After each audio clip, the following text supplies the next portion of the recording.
Bismillahirrahmanirrahim. Assalamualaikum warahmatullahi wabarakatuh. Saudara-saudariku, bersyukur pada Allah Subhanahu wa Ta'ala mengawali jumpa kita di kesempatan subuh kali ini, waktu Indonesia bagian Barat. Alhamdulillah, kita kembali diberikan kesempatan untuk tersambung dalam pembelajaran Mira. Semoga seluruh pembelajaran kita, baik yang telah, sedang, ataupun akan kita pelajari, dirahmati, diberikan taufik dan diridhoi oleh Allah Subhanahu wa Ta'ala. Alhamdulillah, kita senantiasa berusaha meningkatkan ketakwaan pada Allah Subhanahu wa Ta'ala dengan kesempatan yang Allah berikan kepada kita sesuai dengan ajal kita, dan semoga dengan itu semua kita kembali kepada Allah dalam keadaan husnul khatimah. Kita juga bermohon kepada Allah Subhanahu wa Ta'ala, semoga saudara-saudari kita yang berkehidupan sampai dengan detik ini namun belum beriman, dikuatkan jiwa dan lisan mereka untuk mau bersyahadat dan wafat dalam keadaan berislam, insya Allah. Yang ketiga, dan ini juga sering kita mohonkan kepada Allah, semoga para pelaku maksiat diberikan kekuatan dalam jiwa mereka untuk mau bertobat dan menata akses kehidupan sehingga lebih baik, berkualitas mulia, hayatan thayyibah. Dan semoga kita semua sekali lagi senantiasa dilingkupi oleh ridha, rahmat, dan berkah Allah Subhanahu wa Ta'ala. Mari kita akan lanjutkan di pertemuan kali ini dengan memasuki satu bab yang baru, satu pembahasan yang baru sebagai implementasi dari bahasan-bahasan yang telah kita lalui di pertemuan sebelumnya melalui bab iman atau bab akidah. Karena implementasi iman ini akan ditunjukkan pada pembahasan yang akan kita lalui di kesempatan subuh kali ini. Karena itu kita akan mulai mencoba untuk menerangkan bagan dulu yang memberikan petunjuk kepada kita alur pembahasan dari setiap materi yang akan ditampilkan dan sesuai dengan bagan yang akan coba kita sajikan berikut ini. Bismillah.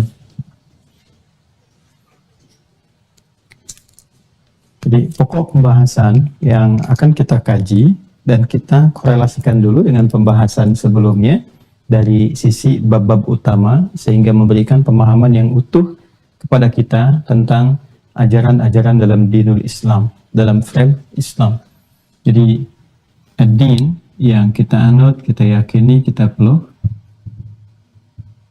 bernama al-Islam. Ya, untuk itu kita disebut Muslim, orang yang memeluk Islam, meyakini Islam. Ya, inna dina indallahil Islam, sungguh ad-din yang diridhai di sisi Allah Subhanahu wa Ta'ala itu adalah Islam. Ya, wa raditu lakumul Islam dina, dan aku telah meridhai Islam sebagai din untuk kalian semua.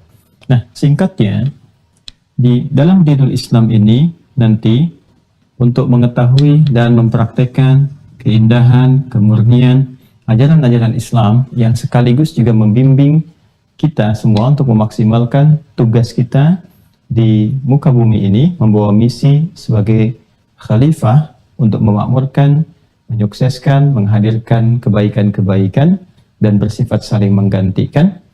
Juga dalam saat yang bersamaan menghadirkan pengabdian kepada Allah Subhanahu wa Ta'ala. Maka puncak kesempurnaan dua misi dimaksud bisa berjalan dengan baik jika kita menjalankan tuntunan dalam syariat ini. Ya, syariat itu jalan mewujudkan semua itu, maka petunjuknya ada dalam Islam. Karena itu disebut dengan ad-din. Ya, kama tadinu tudan, sebagaimana engkau berbuat, menjalankan misi-misi dimaksud, tudan engkau pun akan dibalas. Ya kan? Jadi untuk kita berbuat sesuatu butuh petunjuk. Nah, aspek pertama telah kita selesaikan, yaitu bab yang terkait dengan keimanan, ya, dengan pokok-pokoknya. Ini pondasinya, pondasi dasarnya, karena tidak mungkin kita membangun sesuatu, membuat sesuatu tanpa adanya pijakan. Kita akan bersikap pun mesti ada pijakan dulu. Kita akan berbicara pun mesti ada dasar dulu. Dasar ini yang menjadikan kita bisa mengeluarkan ucapan. Kita akan memandang pun mesti ada juga landasannya dulu. Ya, dasar atau informasi awal itu yang menjadikan kita mau memandang sesuatu, menyimak sesuatu, mendengar sesuatu. Demikian pula ketika kita akan mewujudkan nilai-nilai keberagamaan kita dalam dinul Islam, mesti ada pondasinya, dasarnya. Nah, ini pokoknya Ada 6 dan telah kita uraikan. Silahkan disimak, ada sekitar 60 video yang telah kita bahas terkait dengan persoalan ini. Ini pokok dasarnya. Gagal di sini, persoalan pada selanjutnya. Karena ini adalah pondasi, selanjutnya bangunan-bangunannya. Tertata bangunan itu bila pondasinya kuat. Kuatkan ini melalui pendalaman pada nilai-nilai keilmuan yang kita telah selesaikan, disebut dengan akidah. Ya. Masih ingat ya, kalau disebutkan akidah, berarti yang dimaksudkan ikatan yang kuatnya, yang mencengkram ke dalam jiwa, sehingga dengan kekuatan yang sangat erat itu, ya, kalau kita bahasakan dengan bahasa sekarang, tentakel-tentakelnya itu menguat, mencengkram ke dalam jiwa, ya, sehingga dengan itu sulit untuk dilepaskan, dibawa sampai dengan pulang, dan kuat untuk menghadirkan bangunan-bangunan amal setelahnya. Ya, itu yang dimaksud ya ayyuhalladzina amanu, hai orang-orang yang telah beriman itu, ittaqullaha, tingkatkan takwamu kepada Allah. Nah, takwa itu setelah kita gali dengan dalam kemarin, ya, berpuluh-puluh video, ternyata kita dapatkan kan dalam jiwa, kan, dalam nafas. Wa nafsi wa ma sawwaha fa'alhamaha fujuraha wa taqwaha. Dan di dalam takwa itu, ini ada pondasi iman. Jadi kalau kita diminta meningkatkan takwa, sesungguhnya adalah meminta untuk menguatkan pondasi ini. Karena itulah kemudian di Al-Quran, kalimat iman dan takwa seringkali dipadukan.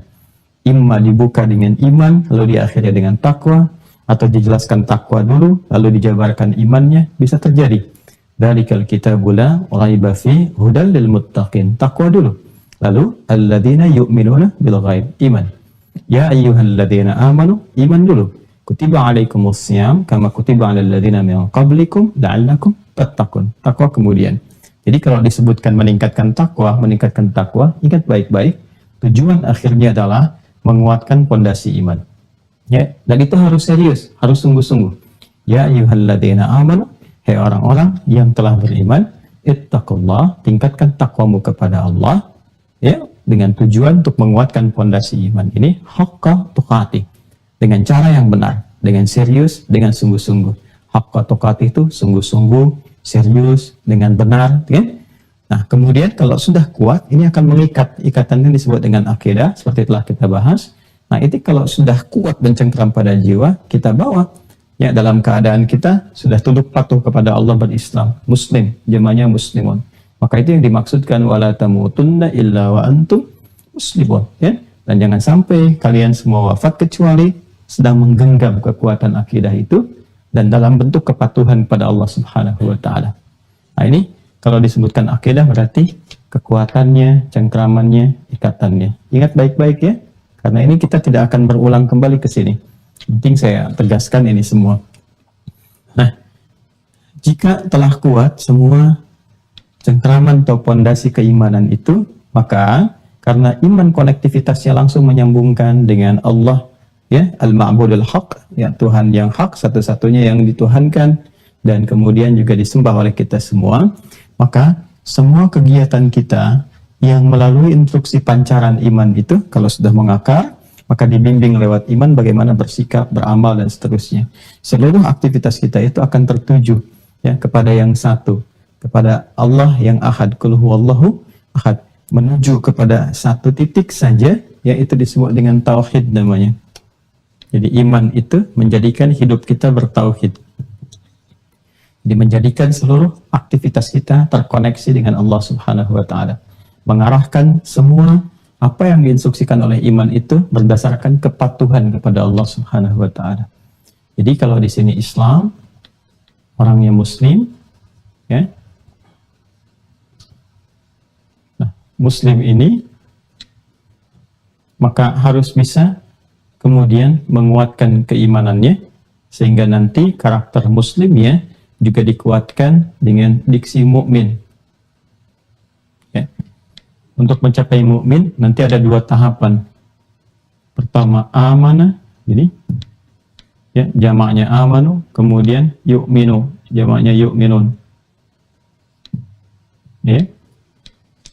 Amanah ini masih standar dasar, maka ketika dia amanah dia itu muslim, yu'min dia melatih sehingga keimanannya terus dilatih, ya, dengan menunaikan implementasi iman dalam bentuk amal saleh. Kemudian setelah menjadi identitas, kebiasaan, punya rasa dalam jiwa, melekat, ya, sudah mulai senang untuk menunggu waktu-waktu ibadah, kan? Sudah mulai senang menyiapkan kebaikan-kebaikan. Nah, ini kalau sudah jadi identitas, maka menjadi mukmin. Nah, ini seluruh kegiatannya mengacu kepada yang satu, pada Allah Subhanahu wa taala, disebut dengan tauhid. Penting untuk bisa membangun fondasi ini dan menguatkannya dengan pemahaman yang benar.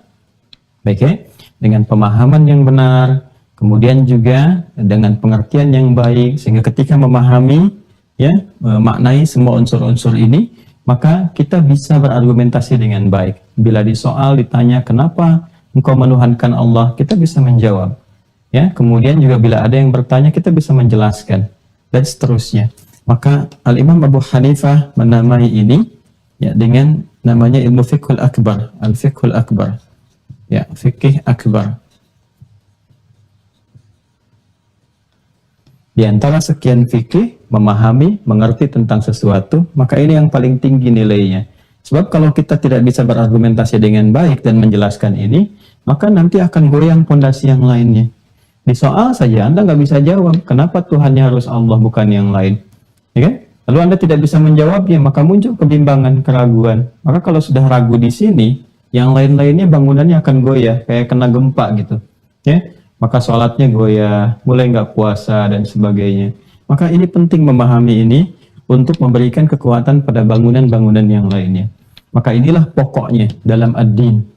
Semua turunan dari yang 6 itu adalah pokok-pokok dari ad-din, al-Islam. Pokok aslun, pokok-pokok disebut usul, ya, usul. Usul terkait dengan din, dengan agama, yang kita terjemahkan dengan agama, Islam, maka disebut dengan usuluddin, ya. Nah, ini gambarnya. Nah, jadi kalau Anda menemukan seperti ini, akidah, tauhid, fikih akbar, usuluddin, atau nazar wal istidlal, itu agak jarang kalau di kita, ya, kebanyakan umumnya tahunya yang ini.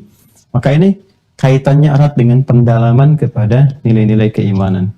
Bahkan kalau sudah masuk kampus, sekali lagi, kalau ada kampus-kampus misalnya, ya, dengan fakultasnya misalnya usuluddin atau jurusannya dan sebagainya, maka hal yang harus tampak dari alumni-alumninya atau bahkan materi-materi yang didalaminya adalah penguatan terhadap ini. Ya, jangan sampai belajar usuluddin tapi ininya malah goyah gitu, ya, ikatannya lemah. Nah, ini yang tidak tepat.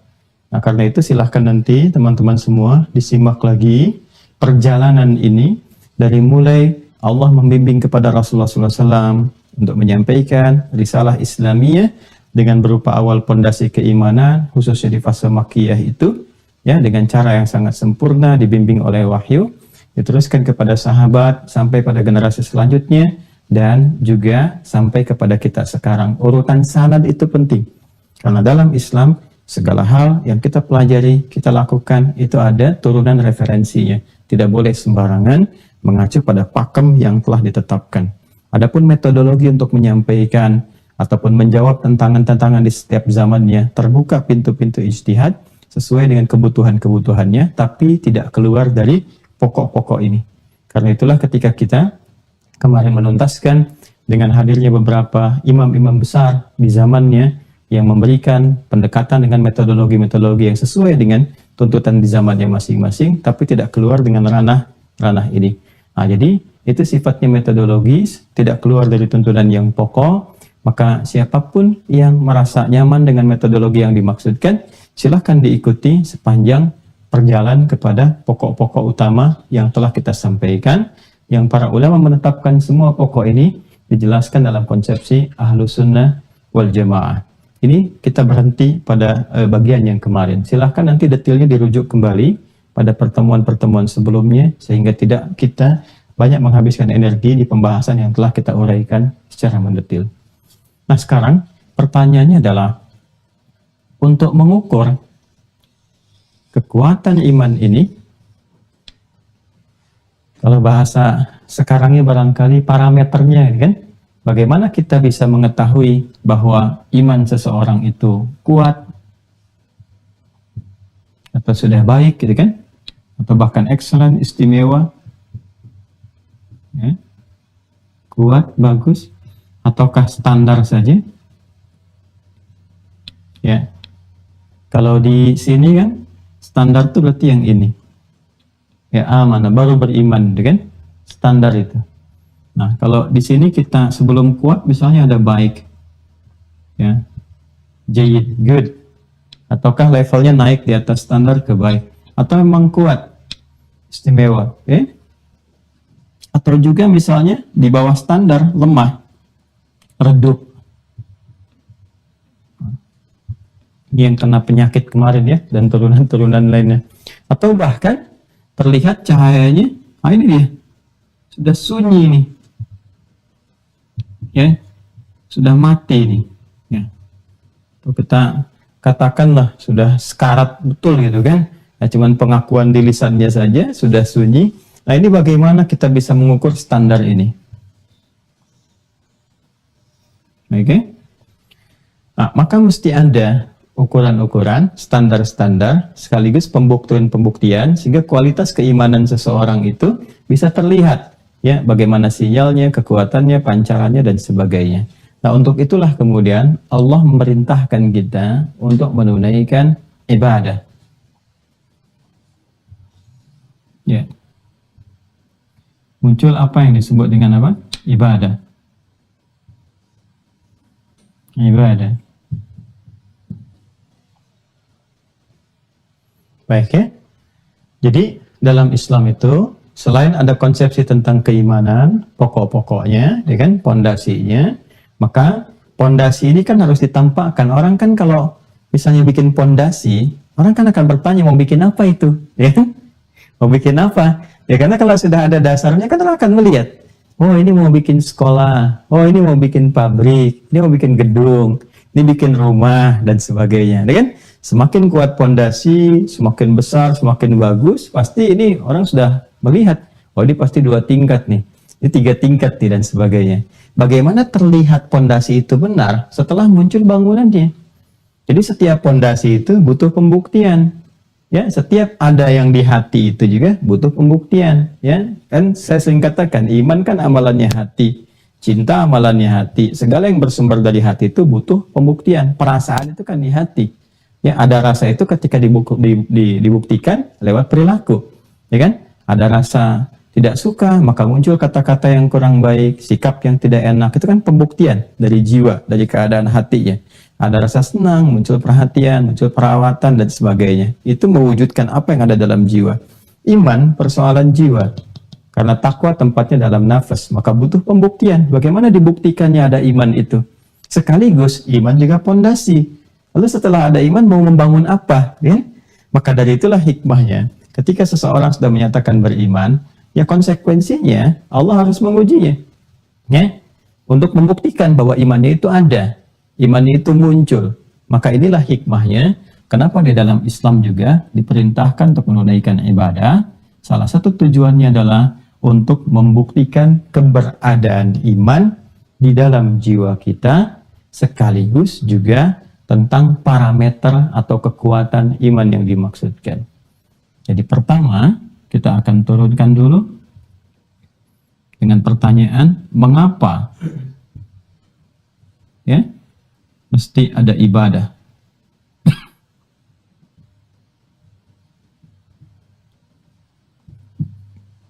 Ini pertanyaan pertama.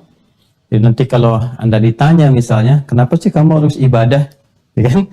Nah, kita belum bicara tentang ibadahnya. Kalau ditanya kenapa sih harus ibadah, gitu kan? Nah, kita bisa menjawab. Jawaban pertama adalah untuk membuktikan bahwa saya beriman. Ya, saya yakin kepada Allah. Loh, kalau saya tidak beriman, misalnya kan, ya, bagaimana saya bisa membuktikan ya bahwa saya ini harus beribadah? Jadi kalau misalnya saya mengatakan saya beriman, saya yakin dengan Allah, pembuktiannya apa? Jadi saat ini saya beribadah, untuk membuktikan keimanan saya, keyakinan saya kepada Tuhan saya. Ya, kepada Allah Subhanahu wa Ta'ala. Sebab kalau saya nggak lakukan ini, artinya dipertanyakan keberadaan iman saya. Ya, saya beriman. Buktinya apa? Ya kan? Ya, kalau Anda ditanya misalnya, ya apapun dalam kehidupan kita. Ya, apapun dalam kehidupan kita. Ya, misalnya, ya taruhlah Anda orang tua ditanya, Bapak sayang kepada anak? Ya, saya sayang Pak. Tapi nggak pernah diwujudkan, ya nggak kelihatan. Perhatiannya bagaimana? Ya kan? merawatnya seperti apa dan sebagainya. Demikian kepada pasangan atau dalam kehidupan kita. Ya, sama di kantor juga begitu. Apakah para pegawai semua komit untuk membantu perusahaan ini bekerja dengan maksimal, ya, membantu perusahaan sukses? Siap, kami komit. Tapi nggak pernah ditujukan. Kerjanya enggak, jadi kan ya cuman iya komit aja kan. Kalau sudah komitmen diucapkan di lisan harus dibuktikan kan. Nah, sekarang kalau Anda ditanya kenapa Anda mesti ibadah, Anda jawab bagian pertama untuk membuktikan keimanan saya kepada Allah. Jelas ya? Ini bagian pertamanya. Sekaligus ibadah ini pula menjadi ukuran standar tingkat keimanan seseorang. Jadi yang pertama sebagai pembuktian, ini jawaban dasarnya tentang keimanan kita pada Allah Subhanahu wa taala. Yang kedua sebagai parameter, ya, tingkat keimanan kita kepada Allah Subhanahu wa taala. Nah, ini yang dimaksudkan teman-teman sekalian, bagian pertama ini yang pembuktian keimanan itu nanti ada di Quran surah ke-20 Thaha ayat 14. Ini petunjuknya. Sudah? Ini. Kita bacakan. A'udzubillahi minasyaitonirrajim. Innani anallah. Sungguh akulah Allah. Okay? Kata Allah Subhanahu wa taala, la ilaha illa ana. Tidak ada yang dipertuhankan satupun, ya, kecuali aku, kata Allah. Berarti kalau sudah la ilaha, ya kan? Itu perkara iman kan? Ya, iman itu kan kalau sudah kita ikrarkan, kita katakan asyhadu an la ilaha illallah, ya kan? Nah, maka Allah menyampaikan innani anallah, ya kan? Innani anallah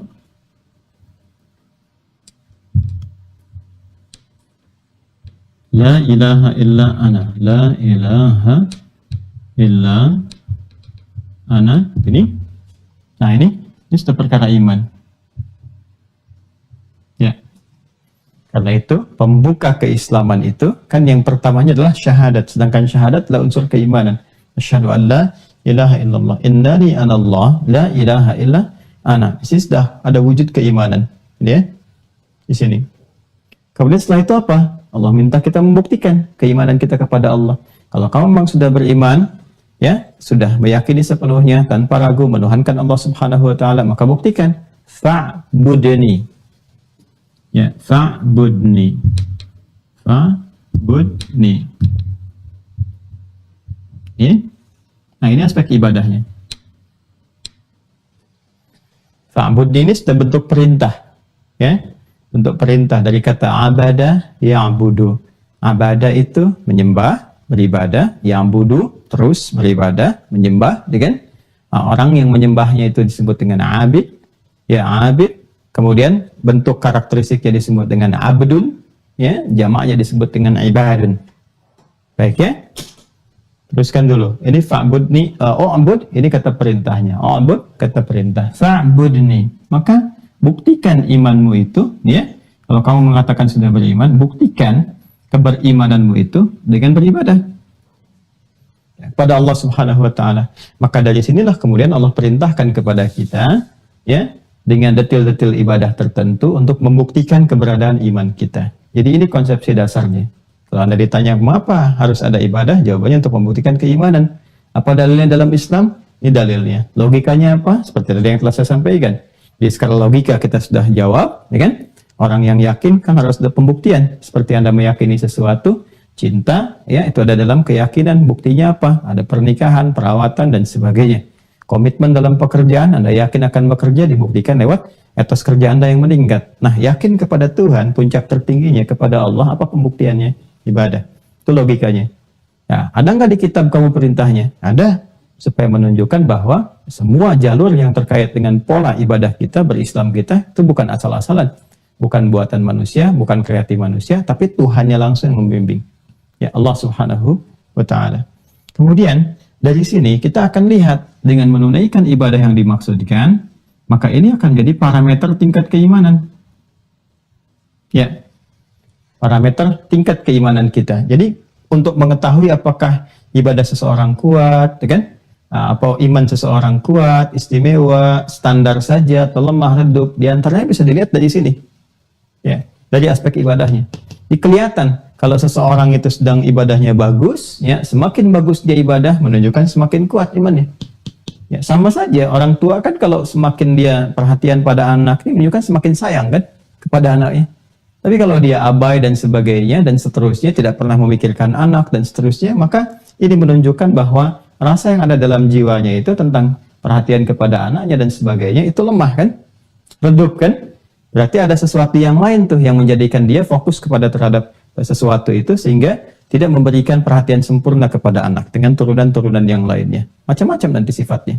Ya, nah ini juga kalau kita ilustrasikan ya sama saja dalam ilustrasinya. Artinya orang-orang yang memang maksimal ibadahnya bagus, itu kan dia kerjakan. Ini menunjukkan bahwa ini imannya cukup baik. Semakin dia berusaha untuk merencanakan ibadah dengan baik, dengan sempurna, bahkan dia siapkan sebelum ditunaikan, ini menunjukkan imannya kuat.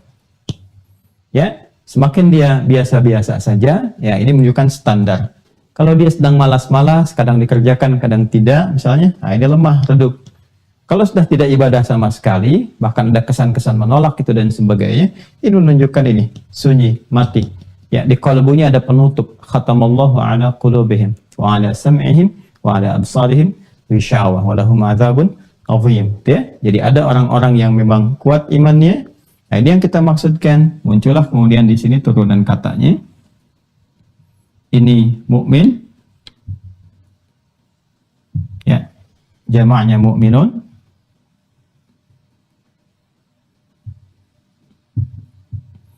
Kemudian di sini masih kata kerja yu'min untuk menunjukkan usaha. Jamaknya yu'minun. Yang standar aman, jamaknya amanu. Ini tingkatan dasarnya. Ya. Jadi yang paling standar tuh yang ini, amana. Ini standar nih. Ya, jamaknya apa? Amanu. Ya, jadi kalau sudah mengatakan beriman, maka konsekuensinya nanti akan dilatih dengan ibadah untuk membuktikan benar nggak beriman, ya kan? Nah, ini standar. Nanti turun perintah-perintah. Nanti kita akan keluarkan di Al-Quran supaya tidak cepat melompat. Ya. Jadi kalau ada kata ya ayyuhalladzina amanu, gitu kan? Jamak biasanya bentuknya. Orang-orang yang telah beriman, nanti kerjakan ini, kerjakan ini, kerjakan ini, atau tinggalkan ini, dan seterusnya. Nah, itu ujian standar, dikerjakan nggak? Ya, kalau sudah konsisten mengerjakannya, ini, maka berubah jadi yu'minu. Jamaknya yu'minun. Ini sudah konsisten. Ya, jadi dia sudah nggak harus diperintah lagi, ya, sudah dikerjakan ibadahnya. Apakah itu nanti sholat kah misalnya, atau yang lainnya kah, dia sudah konsisten mengerjakan itu. Nah, kalau sudah menikmati ini semua, sehingga melahirkan kehusyuan, kenikmatan untuk mengerjakan ibadah, ya kan? Kemudian sudah otomatis terbimbing oleh imannya, jadi identitas dalam kehidupan, sudah jadi mukminun. Karena itu ketika seseorang mendapatkan identitas mukminun, itu amalannya sudah melebihi batas standar, sudah di sini levelnya, sudah kuat, istimewa. Ya, qad aflahal mu'minun, Quran surah 23 itu ada surahnya, qad aflahal mu'minun. Siapa orang-orang mukminun itu? Alladzina hum fi salatihim khashi'un, itu salatnya sudah khusyuk. Ya? Walladzina hum 'anil lagwi mu'ridun, yang enggak penting sudah ditinggalkan. Ya, karena iman itu hanya mengarahkan pada yang penting-penting, yang tidak penting diabaikan. Jadi sebetulnya kalau Anda ingin jadi orang penting, maka berimanlah. Karena orang beriman itu kalau benar imannya hanya mengerjakan yang penting-penting aja, ya, maka Anda akan menjadi orang VVIP di hadapan Allah Subhanahu Wa Taala, ya, very very important person gitu kan, orang-orang yang sangat istimewa gitu. Jadi yang nggak penting dia tinggalkan, sholatnya khusyuk. Walladzina hum lizakati fa'ilun, dia berusaha untuk mendapatkan bagian zakat, ya. Jadi orang ini tuh melihatnya sepanjang ada peluang ibadah, jadi cara berpikirnya tuh ingin menunjukkan kekuatan iman aja. Sepanjang ada peluang ibadah, dia akan kejar terus. Nah, dengan harta ada zakat, dia berusaha mencari harta untuk zakat, bukan untuk kaya. Kalau kaya biasa, karena orang yang belum beriman pun bisa kaya, itu biasa. Orang beriman berpikirnya begitu. Ya, jadi perlombaannya bukan dunia. Kalau dunia itu ya bukan tipikal orang beriman. Ya, orang beriman tuh kan wabil akhirati hum yuqinun, ya kan? Ya, jadi menjadikan dunia ini sebagai jembatan saja, jembatan aktivitas beramal untuk meraih bekal-bekal terbaik menuju akhirat. Dia orientasi dia akhirat. Ya, orang beriman tuh bukan dunia perlombaannya, sekali lagi ya.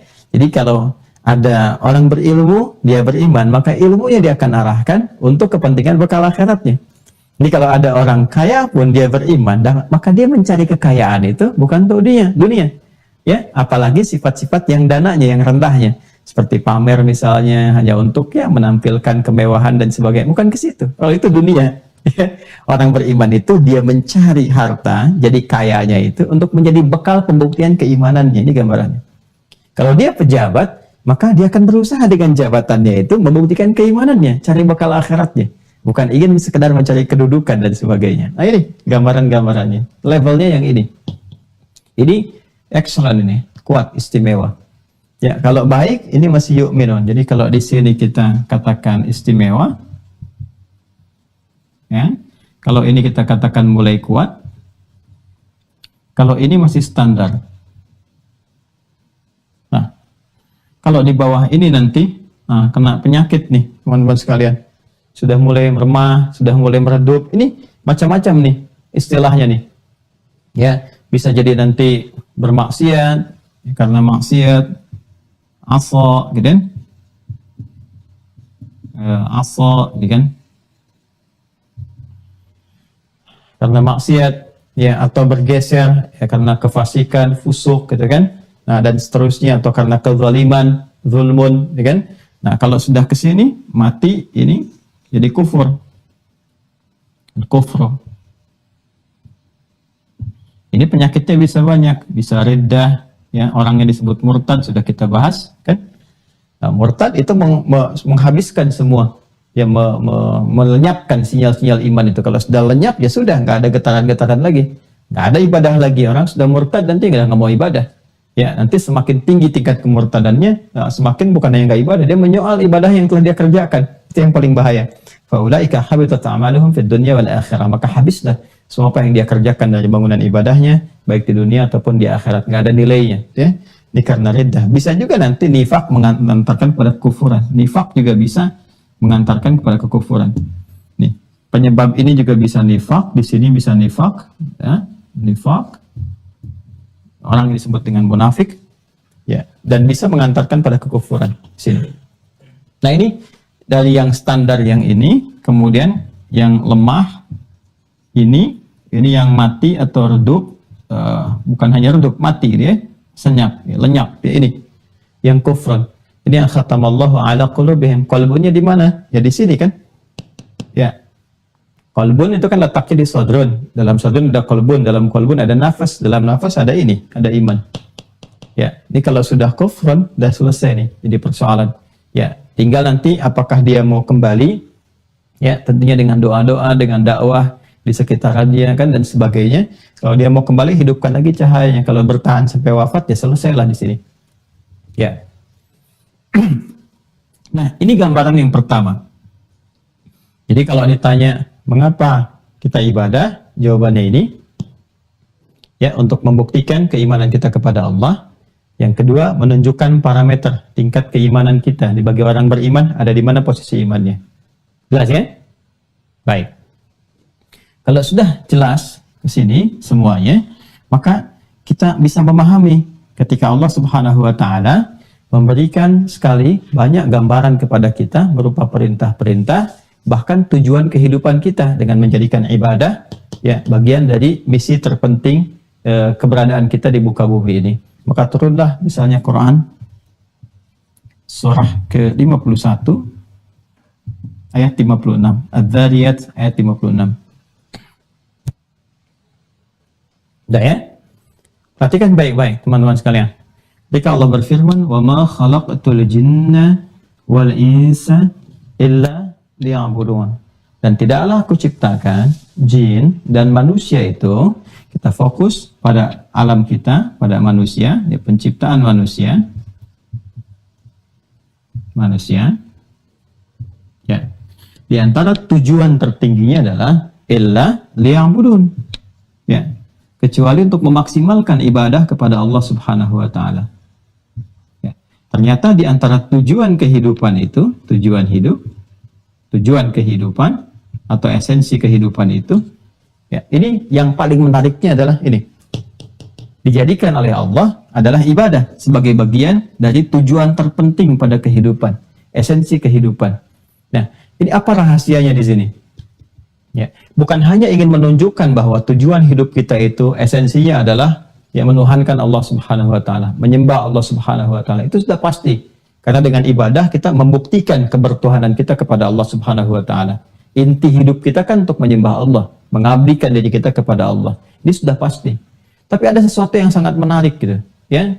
Karena ternyata untuk mendukung misi kita pun di dunia sebagai khalifah, ini rahasia terpenting ya dalam kehidupan. Ini semua nyambung dalam Islam itu. Ya, untuk mendukung misi terpenting kita pun, ya sebagai khalifah di bumi, ya, khalifah di ardun, di bumi, kita sebut saja dengan bumi ardunnya. Ya, Quran surah ke-2 ayat 30. Itu bisa sukses misi ini jika memang semua yang dikerjakan itu bentuknya dalam ibadah, dalam bentuk ibadah. Frame-nya ini. Ya. Dan ini sudah bawaan asal dari kehidupan, bawaan asal kehidupan. Karena itu menggunakan kata khalaqa. Wa ma khalaqtu. Ya, masih ingat gak waktu dulu saya terangkan derivasi kata khalaqa itu? Ya, khalaqa itu kan penciptaan. Mencipta kan dari yang tidak ada menjadi ada. Dengan semua materi yang dimiliki oleh penciptanya sendiri. Ini verb-nya. Ya. Infinitifnya ini kata kerja asalnya. Verb. Khalaqa. Yakhluqu itu bentuk mudhari' ya terusannya. Yang penciptanya disebut khaliq. Khaliq pencipta Allah Subhanahu wa taala. Ini kata kerjanya mencipta. Nah ya? Ini kata kerjanya. Iqra bismi rabbikal ladzi khalaq, ya? Yang menciptanya disebut Khaliq namanya. Dan satu-satunya di muka bumi yang menyebut dirinya Khaliq itu Allah. Ya, silakan cek di kitab manapun Anda bisa cari yang langsung Tuhannya berkata saya Khaliq. Anda temukan di Al-Qur'an. Ya, Quran surah ke-15 ayat 28. Wa idh qala rabbuka lil malaikati inni khaliq. Ya, dan ingatlah pelajari ketika Rabbmu berfirman kepada para malaikat, ya inni khaliq, sayalah khaliq, saya pencipta, kan? Itu Allah Subhanahu wa taala. Ini khalaqa sudah kita dapatkan banyak ayatnya. Ya. Kemudian yang diciptakannya disebut makhluk. Jadi, makhluk. Apapun yang dicipta oleh Allah Subhanahu wa taala. Ya, diantaranya kan kita manusia, kan? Kita manusia. Baik, kita ambil contoh manusia, ins. Ya, bentuk tunggalnya ins, diambil dari bentuk dasarnya ins, al-ins. Dia. Dan menariknya ketika Allah menyampaikan di Quran surah ke-51 ini, Az-Zariyat ayat 56, perhatikan kalimatnya. Ini menjadikan penciptaan ini ya, ditarik ke dalam bentuk personal oleh Allah. Wa ma khalaqtu. Sifatnya personal. Dan kalau sudah personal, wah ini spesial ini sifatnya. Ya. Ini sudah spesial. Aku langsung menciptakan. Ya, ginilah ilustrasinya. Wa laisa kamitslihi syai'. Enggak ada yang serupa dengan apapun yang Allah tetapkan. Ya, Ibu kalau misalnya mau sampaikan ya kepada tamu yang datang, kalau Ibu katakan menyajikan makanan atau hidangan, ini buatan sendiri loh, Pak. Beda kan? Ya, dengan beli dan sebagainya. Ya kan? Ini saya langsung yang buat gitu kan dan sebagainya. Masya Allah itu kesannya sudah beda. Nah, ini kalau sudah Allah katakan ini aku yang ciptakan, itu sudah spesial. Menunjukkan sesuatu yang istimewa. Makanya ketika Allah murka kepada iblis ketika nggak mau hormat atas perintah Allah, Allah katakan, apa yang menjadikan kamu nggak mau sujud? Ya, kepada makhluk ini yang aku ciptakan sendiri. Dia kata Allah, ini aku ciptakan ini ciptaanku, dan aku perintahkan untuk menghormatinya karena hikmah tertentu, ya. Jadi bukan karena keadaan makhluknya, tapi ini bersumber dari Allah, sesuatu yang sangat istimewa. Jadi penciptaannya saja sudah istimewa, istimewa. Nah, yang menariknya tidak pernah ada sesuatu yang disebutkan istimewa di dalam Al-Quran kecuali semua turunannya istimewa, semua turunannya, ya. Karena itu ketika Allah menciptakan ya manusia ini, saya tarik ke manusia ke sini dengan istimewa, ya. Wa ma khalaqtul jinna wal insa, kita ambil insnya karena ini dunia kita, dengan istimewa, maka apa yang terjadi? Masya Allah, fisiknya Allah jadikan istimewa secara fisikal. Laqad khalaqnal insana fi ahsani taqwim. Fisik itu kan mendukung untuk aktivitas kan? Ya, kalau sudah beraktivitas jadi insan kan? Pernah saya terangkan di pertemuan yang lalu.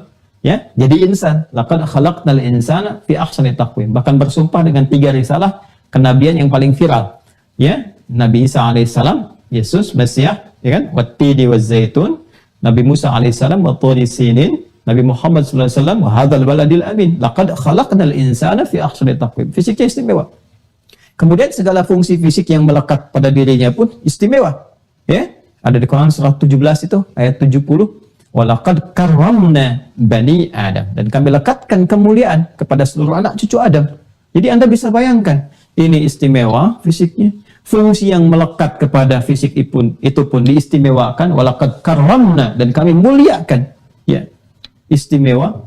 Makanya saking istimewa mulianya anggota tubuh kita, itu dilarang oleh Allah mengerjakan sesuatu yang kotor, yang meruntuhkan kemuliaannya. Jadi kalau Anda bertanya, kenapa mata sih dilarang melihat yang ya tidak baik, ya, pornografi, porno aksi yang jelek-jelek, supaya tidak meruntuhkan kemuliaan yang ada pada mata. Ya, sebab kalau sudah melihat sesuatu yang kotor, ini kemuliaannya akan turun. Dan kalau sudah turun dari mata itu, terkena semua bagian tubuhnya. Coba lihat deh, orang-orang yang lekat dengan konten pornografi, pelaku maksiat ini, itu, dan sebagainya, akhirnya muruahnya, kehormatannya, ya jadi hilang kan? Ya kan? Dan seterusnya. Kenapa dilarang korupsi? Kenapa dilarang mencuri sampai ada hukum-hukum tegas? Untuk menjaga kemuliaan manusia. Karena sayangnya Allah. Karena diciptakan langsung oleh Allah. Ya, lisan jangan berkata kotor ya. Kenapa? Sebab ketika berkata kotor, nanti kemuliaan kamu itu runtuh. Kata dilarang untuk berkata kotor, dilarang bikin gibah, dilarang fitnah, supaya tidak hilang kemuliaannya. Jadi mulia.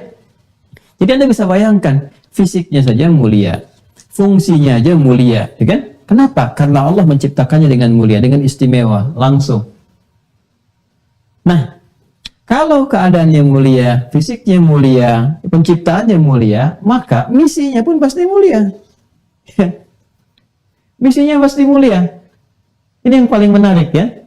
Dan apa penyupport kepada misi itu sehingga menjadikan ini begitu istimewa dan mulia? Ternyata, wa ma khalaqtul jinna wal insa illa liya'budun. Ini, balik lagi ke ibadah. Balik ke sini. Illa liya'budun. Ya. Jadi ternyata yang paling menarik adalah keistimewaan ini itu bisa ditampakkan, dihadirkan, gitu kan? Ya. Ketika semua support kehidupannya, kali ini khalaqa terkait dengan kehidupan, disupport oleh nilai ibadah.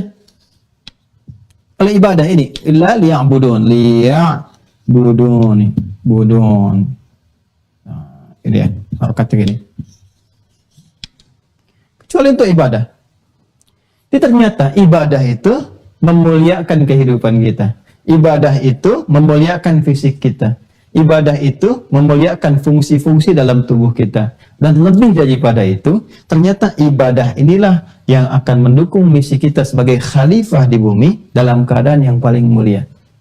Ini support kepada misi khalifah di bumi. Ya. Masih ingat ketika saya menerangkan tentang makna khalifah? Memakmurkan, menyukseskan, menghadirkan kedamaian, harmoni, dan saling menggantikan. Kapan itu bisa berhasil dilakukan dengan baik? Ketika ibadahnya itu bisa sempurna.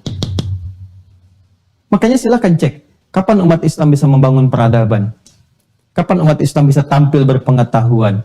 Kapan umat Islam bisa memakmurkan setiap tempat yang dipijak? Ketika dilatih dengan ibadah yang sempurna. Makanya ketika fase Mekah kan, Makkiyah itu, kan iman dikuatkan. Diimplementasikan lewat ibadah. Begitu turun perintah ibadah, ada sholat, ada zakat, ada puasa, ada haji, terus dihayati maknanya, ditunaikan dengan benar. Apa yang terjadi? Muncul peradaban. Dibawa kemanapun sukses. Dibawa ke Iberia, di Spanyol, Portugal sekarang, sukses. Ada peradaban 7 abad di dalamnya. Ya, dibawa ke wilayah Persia, di Irak, ya, Baghdad, Kufah, sukses. Ya, bahkan datang ke Nusantara juga sukses masa-masa lalu itu. Ya, jadi di setiap tempat itu berhasil. Dan dahsyatnya, karena ibadah ini support dalam segala hal fungsi kehidupan manusia itu, bukan hanya sebagai fungsi yang terkait dengan interaksi dunianya, bukan. Tapi semua keterkaitan ke fisik, ya semua jadi sempurna. Ya, Anda bisa kebayang nggak orang yang ibadah kalau ibadahnya benar itu? Coba lihat deh. Kayak ketawaduannya, kesopanannya, kejujurannya, kesabarannya, kerendah hatiannya. Puncaknya ada di sini. Karena ini gitu, karena ibadah ini. Ya. Jadi kalau kita ingin mendapatkan kemuliaan dari esensi kehidupan kita, ya, maka dasar paling utama ini ada di sini, di ibadahnya. Ya. Seakan-akan kalau bahasa bebasnya seperti itulah. Jadi kalau ada orang tidak ibadah, ya, jadi fungsi penciptaannya ini menjadi sirna gitu. Ya, seakan-akan dia mengabaikan fungsi penciptaannya. Ya, bergeser, maksudnya bergeser keluar dari fitrah ke kemanusiaan dia, dari fitrah ke penciptaan dia. Ya, jadi seakan-akan dia keluar aja dari jalur penciptaan. Jelas ya? Nah, ini bahasa apa namanya, tegasnya demikian. Jadi kembali lagi ke sini, kalau kita katakan mengapa ada ibadah, ini jawaban pertama, ya kan? Kemudian sebagai parameter, dan saat yang bersamaan ibadah juga akan mensupport semua kesuksesan misi ya sebagai khalifah di muka bumi, sekaligus juga memberikan kekuatan-kekuatan kepada kita dan keindahan dalam bersikap. Ini gambarannya. Jadi kalau kita mengerti dengan beribadah itu akan melahirkan berbagai keistimewaan, kemuliaan-kemuliaan yang dimaksudkan, maka dalam menjalani ibadah itu akan lahir motivasi. Ya. Karena mengetahui hikmahnya. Ini dia. Paham esensinya.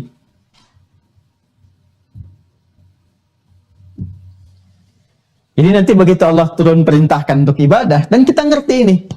Ya, dasar ini, kenapa saya awalkan dasar ini? Supaya nanti saat turun detailnya ibadah, kita sudah mengerti. Oh, diperintahkan ke sini tujuannya untuk ini. Oh, diperintahkan begini, ternyata hikmahnya ini. Kalau kita paham, ibadah itu bisa memuliakan kita, membuat tampilan kehidupan kita lebih baik, menunjukkan esensi penciptaan diri kita, membantu kesuksesan dalam beraktivitas di bumi. Kalau paham semua ini, maka nggak ada orang malas ibadah. Makanya setiap detil ibadah itu selalu melahirkan motivasi hikmah. Coba lihat deh ketika sholat, panggilannya aja sudah menghadirkan kebahagiaan. Hayya 'alas shalah, ya kan? Ditanya, kenapa harus sholat? Hayya 'alal falah, supaya bahagia, supaya sukses. Kan falah itu bahasa Inggrisnya success and happiness kan? Ya, zakat, ketika Anda bertanya, kenapa mesti zakat misalnya? Dijawab, zakat menjaga keadaan diri engkau supaya tidak tamak dengan dunia, menumbuhkan sifat sosial, supaya dalam berkehidupan itu bisa menumbuhkan rasa-rasa perhatian, berbagi, saling menguatkan, dan seterusnya. Ya kan? Ya, menyucikan jiwa, menambah lagi harta, dijelaskan caranya, begini orientasinya. Ya, kenapa saya harus puasa? Puasa bisa mengontrol kemuliaan diri kamu. Di dalamnya itu ada nafsu, bisa kamu kendalikan, sehingga tampil kemuliaan kamu, keistimewaan kamu. Bukankah saat puasa, kamu terjaga fisiknya dengan baik? Tidak ada orang mau dusta, tidak ada orang mau gibah. Bukankah itu latihan untuk menyempurnakan fisik? Saat puasa, engkau meningkatkan sholat, tambah lagi kebahagiaan dirimu. Makanya orang bahagia, mau tarawih aja bahagia. Rebutan saf aja bahagia. Ibu-ibu naruh sajadah itu waktu di masjid saat tarawih, itu kan kebahagiaan tersendiri. Itu kebahagiaan tersendiri. Dan kisahnya dikenang bisa 11 bulan, bisa jadi kekangenan hanya untuk naruh sajadah aja. Makanya kita merindukan masa-masa itu kan. Ya, jadi ada sesuatu yang sangat luar biasa gitu. Gak ada yang hampa dari hikmah. Jadi kalau paham kita beribadah itu karena ini dan bisa terdorong kesuksesan ini, maka sekalipun tidak ada satupun manusia yang akan malas menunaikan ibadah. Nah, sekarang persoalannya ya tidak semuanya, tapi ada sebagian orang-orang yang mengatakan telah beriman itu nggak paham tentang ini. Jadi ketika diperintahkan ibadah, ya kadang-kadang seringnya bukan sami'na wa ata'na. Harusnya kan kalau imannya sudah bagus, sami'na wa ata'na, sami'na wa ata'na. Ya, yang terjadi sami'na wa sa'alna, sami'na wa nanyaina, gitu kan? Kami dengar, kami tanya dulu, kenapa begini, kenapa begitu, kenapa sholatnya 5 waktu, ada nggak dalil di Quran? Nah, ini jadi persoalan. Kenapa kita nggak paham ini? Ini yang menjadikan kita memulai dengan dasar filosofis ini, ya. Kalau kita di logika itu atau di filsafat turunannya ya, dalam turunan-turunan untuk mengkonstruksikan semua pikiran kita jernih itu, nanti ada ontologi, ada epistemologi, ada aksiologi, ya kan? Epistemologinya apa gambarannya ini? Dasar-dasarnya kan di keimanan. Epistemologi ibadahnya apa? Sehingga nanti ada ontologi dan akhirnya aksiologi. Ya, jadi ada apa lagi yang tadi itu?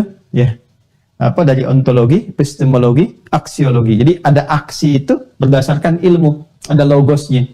Ya, jadi kita beraksi menunaikan ibadah di eksekusi keimanan kita berdasarkan pengetahuan yang matang. Kalau sudah matang ini semuanya, wah, udah deh, samina wa ta'na, samina wa ta'na. Karena ngerti diperintahkan ini pasti nih ada hikmahnya. Apa nih hikmahnya? Dan hikmahnya nggak jauh-jauh dari sini. Kemuliaan, keistimewaan, kesuksesan, ya, ketentraman, dan puncaknya ada konektivitas dengan Allah. Ini yang tertingginya, zikrullah. Jelas ya? Nah, ini kalau sudah mengerti, sudah paham ini, sudah jelas, ya.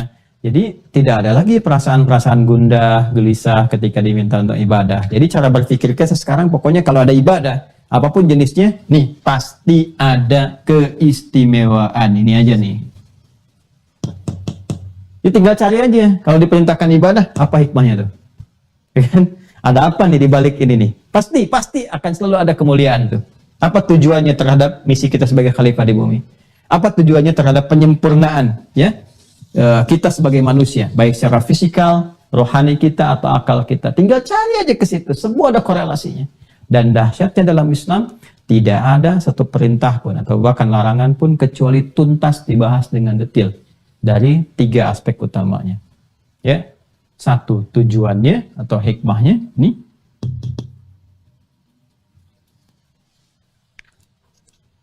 Kedua caranya.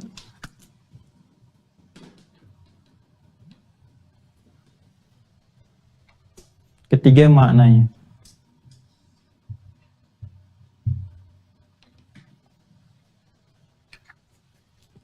Ya. Dan yang paling dahsyat, ada referensi yang tersambung kepada sumber asalnya. Dalilnya. Dalilnya. Ini nih yang menjadikan kita tuh istimewa. Ya, boleh jadi ada sementara orang yang membuat konsepsi ibadah. Ya, misalnya dibuat sebuah pakem jadi agama, makanya kan ada agama ardun, ya. Agama-agama yang kadang-kadang dibuat oleh manusia sendiri sebagai satu keyakinan, dibuat sendirilah konsepsinya, ibadahnya begini dan seterusnya, tapi tidak memiliki apa yang saya berikan ini, dalil. Ya, kita itu jelas tersambungannya. Ya, di Islam tuh Masya Allah terjaga semua, terjaga. Semua konektivitasnya itu kalau sudah ada dalam frame Islam tersambung semua kepada sumber utamanya, yaitu Allah Subhanahu wa Ta'ala sebagai Sang Pencipta. Ya. Lalu diberikan ini penjelasannya, petunjuknya kepada Rasulnya, ya, Rasulullah SAW. Makanya disebut Rasul Allah, ya kan? Yang diberikan risalah, misi, tugas untuk menjelaskan ya kepada manusia, ini loh cara mengerjakannya begini, maksudnya begini, maknanya begini, hikmahnya begini, dan seterusnya. Ini Rasul ditugaskan demikian. Ya, karena itulah ketika nanti kita diminta mengerjakan apapun, semua yang kita kerjakan, semuanya akan tersambung keseluruhan keterangannya ke sini. Ya, kepada Rasul, Rasul pun bersumber dari Allah Subhanahu wa Ta'ala langsung. Nah, sekarang kalau Anda mau cari ya untuk menguatkan keyakinan kita sebagai Muslim, ya kita kalau mau yakin sebagai Muslim kan semua harus tersambung, terkoneksikan, terkorelasikan, ya kan? Nah, sekarang imannya kepada siapa? Allah. Yang nyuruh membuktikan iman siapa? Allah. Buktinya apa? Lewat ibadah. Konsekuensinya yang minta kita ibadah pun kan semua keterangannya sudah dari Allah. Nggak boleh dari yang lain kan? Karena iman kitanya kepada Allah. Maka ibadahnya pun harus dari Tuhan yang diperintahkannya, jangan dari manusianya. Ya jangan sampai miss, jangan bergeser imannya kepada Allah. Yang menyuruh membuktikan kita iman kepada Allah, Allah sendiri kan?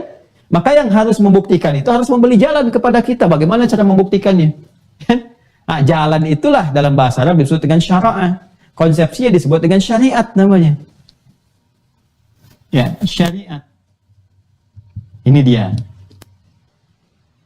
Jadi kalau kita bertanya, ya Allah, ya Engkau perintahkan aku beriman, aku sudah beriman kepadamu. Dan Engkau meminta aku membuktikan. Kita tanya, gimana caranya ya Allah? Jalannya seperti apa membuktikan saya beriman? Ya kan? Maka Allah sampaikan syara'a lakum minad din. Syara'a itu jalan. Konsepsinya disebut dengan apa? Syariat. Maka ibadah kaitannya dengan syariat. Ya, iman kaitannya dengan akidah. Makanya kita memiliki namanya akidah dan syariat, iman dan amal, ya kan? Nah, jalan ini jalan beribadah ini semua harus terkoneksi lagi kepada Allah lewat Rasul, kepada Allah ke sini. Ya, sebab yang perintahkan berimannya Allah. Ya, karena itu kalau ingin diperintahkan kita membuktikan, ya kita tanya pada Allah jalannya bagaimana. Allah harus menjelaskan kepada kita. Sekarang Anda cari di keyakinan manapun yang konektivitasnya seperti ini.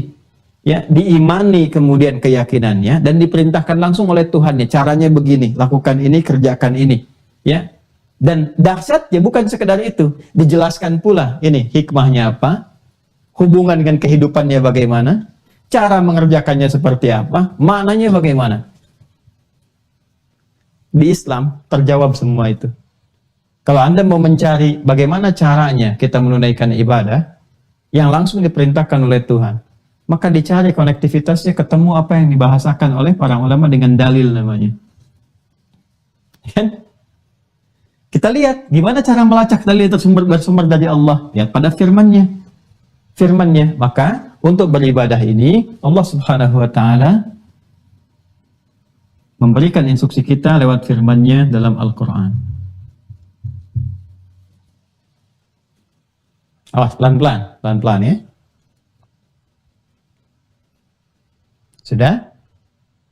Jadi gak bisa ibadah ini ditunaikan di aturan dalam Islam. Gak bisa ibadah itu ditunaikan kecuali mesti melekatkan alasan, dalil yang menunjukkan bahwa itu perintah dari Allah untuk membuktikan keimanan. Cari di mana? Di Al-Quran. Jelas? Jelas ya? Jadi pelaksanaan ibadah pun masih diikat oleh dalil. Satu ya.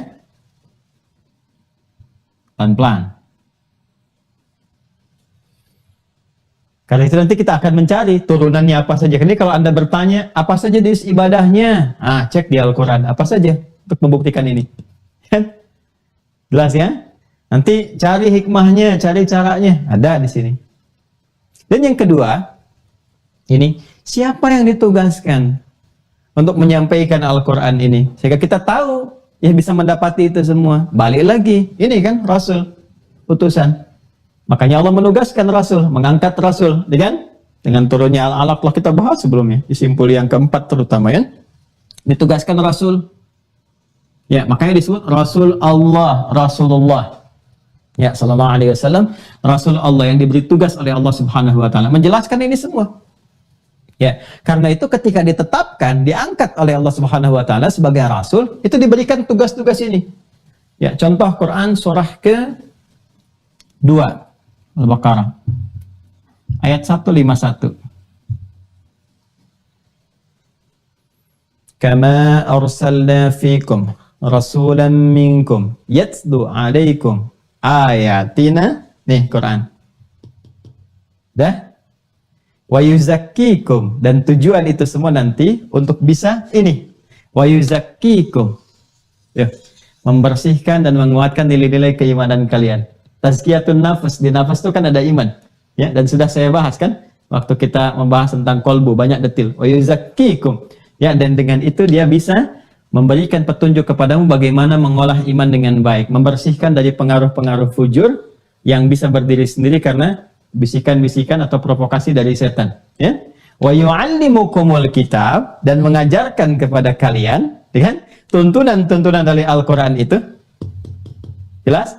Al-Quran disebut dengan kitab, sudah saya jelaskan. Ya. Waktu saya menjelaskan tentang kitab, simpul yang ketiga, kenapa disebut dengan kitab, disebutkan berapa kali dalam Al-Quran. Kalau kitab berarti susunannya yang sempurna, yang bisa dikaji, dianalisis, dilihat, dan sebagainya. Kalau Quran itu bacaannya.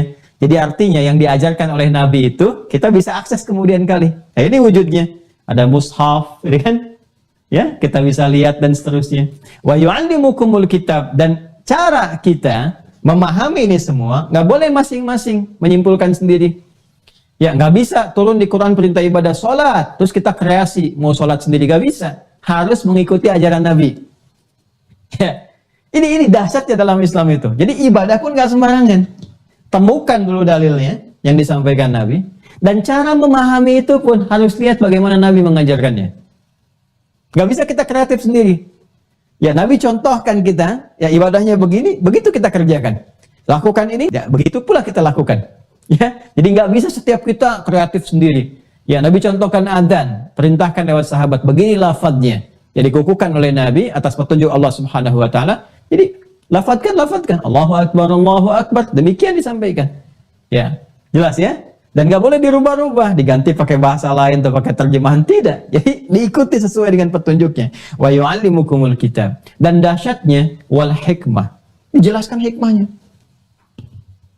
Ya, karena itu ketika diperintahkan misalnya, nanti setiap kita belajar ibadah, kita akan mengikuti ini semua, tuntunan ini semua. Cari dalilnya apa, caranya bagaimana, dan maknanya Nabi mengajarkan. Hikmahnya apa? Ya, contoh, ini bocoran, dikit ya. Misalnya sholat nih. Kalau kita mau sempurna, paham tentang sholat dengan baik, cari dalilnya apa? Kita mesti sholat. Bagaimana cara Nabi mengajarkan kita sholat? Dan menjelaskan maknanya. Lalu hikmahnya apa? Kenapa kita mesti sholat? Apa kaitannya dengan kehidupan kita sebagai khalifah di bumi? Ini, kembali ke sini lagi. Bagaimana sholat bisa memuliakan kita dalam tampilan kehidupan kita? Harus ke sini, karena hikmahnya balik ke sini lagi. Itulah dasarnya dalam Islam. Jadi ketika diperintahkan ibadah, balik ke semua sini. Filosofinya ada semua. Dan kembali ke penguatan ini. Ya, dalilnya kita akan temukan. Caranya kita lihat Nabi bagaimana mengajarkan. Hikmahnya seperti apa. Korelasi dengan ini semua akan ditemukan. Ya, wa yu'allimukum ma lam takunu ta'lamun. Dan mengajarkan kepada kita apa yang kita belum tahu. Ya, kita belum ngerti nih. Apa ini tujuannya berzakat. Apa tujuannya haji, umrah, dan sebagainya. Bahas ini semua. Dan tentang rahasia-rahasia kehidupan yang tidak kita ketahui, ya kemana arah dan tujuannya. Nabi jelaskan kepada kita semua. Ini gambarannya. Karena itu, teruskan. Ibadah itu bisa dikerjakan, jalannya ditunjukkan oleh Allah. Nah, ikatan jalan untuk mengerjakan ini, kita harus berpacu kepada konsepsi yang tadi telah saya jelaskan. Ini. Lihat dalilnya. Lihat keterangannya. Lihat penjelasan Nabi-nya. Nah, maka dari sinilah kemudian turun Quran surah ketiga Ali Imran ayat 31.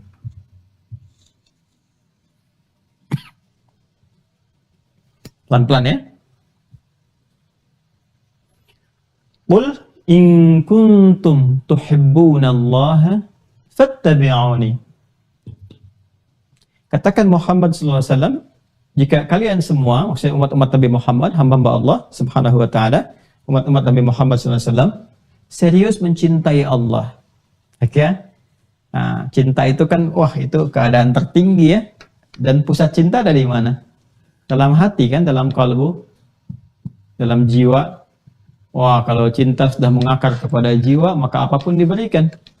Ya kan? Anda mencintai anak sepenuhnya, sepenuh jiwa, cinta sepenuh jiwa, ya kan? Itu kalau sudah mencintai sepenuhnya, apapun diberikan.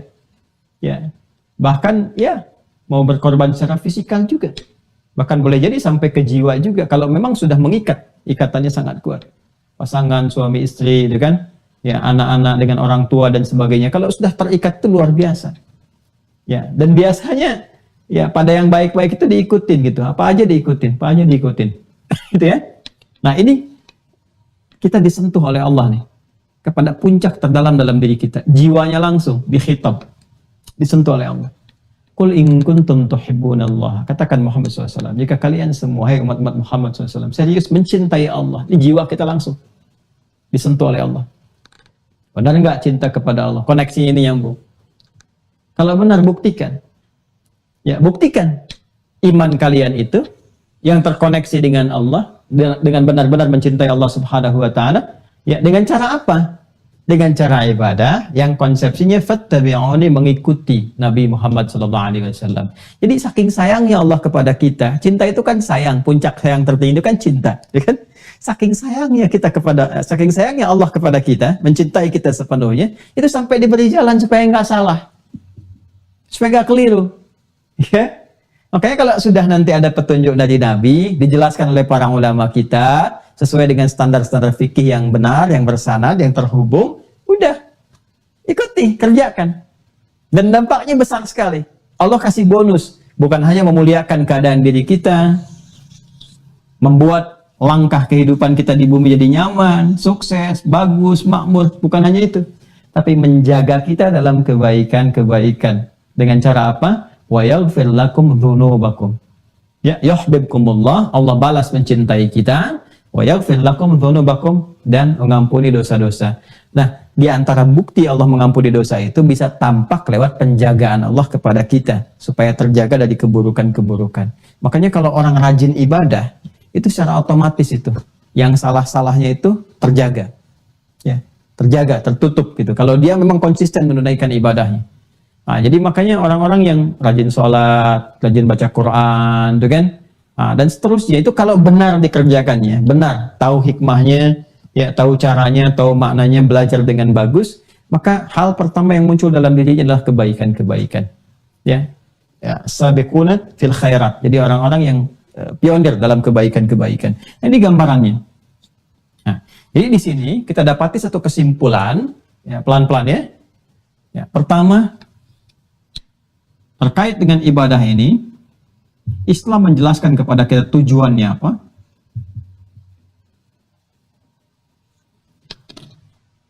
Sudah? Jadi kalau saya bertanya, kita ujian, ditanya apa tujuan dari ibadah, Anda harus bisa menjelaskan. Ya? Yang tadi saya uraikan. Baik terkait dengan pembuktian iman, penjagaan ya terhadap kemuliaan manusia, ataupun support kepada misi sebagai khalifah di bumi. Jelas ya? Ini tiga yang pokok. Jadi kalau ditanya apa tujuan ibadah, ada yang terkait dengan pembuktian dan parameter keimanan. Pembuktian iman kita kepada Allah, ukuran keimanan kita. Yang kedua, ada yang terkait dengan penjagaan ini, kemuliaan kita sebagai manusia.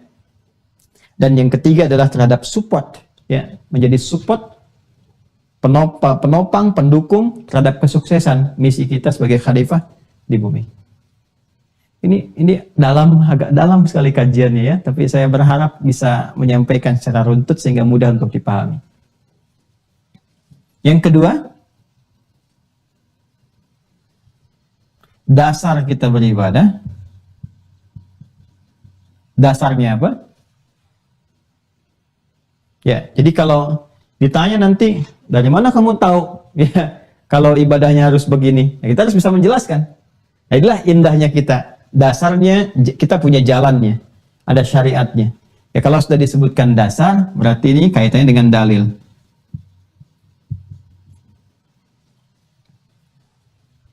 Ya, jadi sekaligus ini menjadi petunjuk kepada kita kalau kita ingin menunaikan ibadah, maka cari referensinya, dasarnya.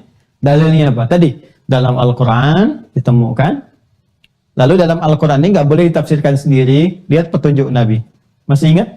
Semua yang Nabi jelaskan, ya kan? Rincian-rinciannya, detailnya, contohnya, dan sebagainya. Ya, ketika itu menjadi jalan kita untuk mengikuti, disebut dengan sunnah namanya.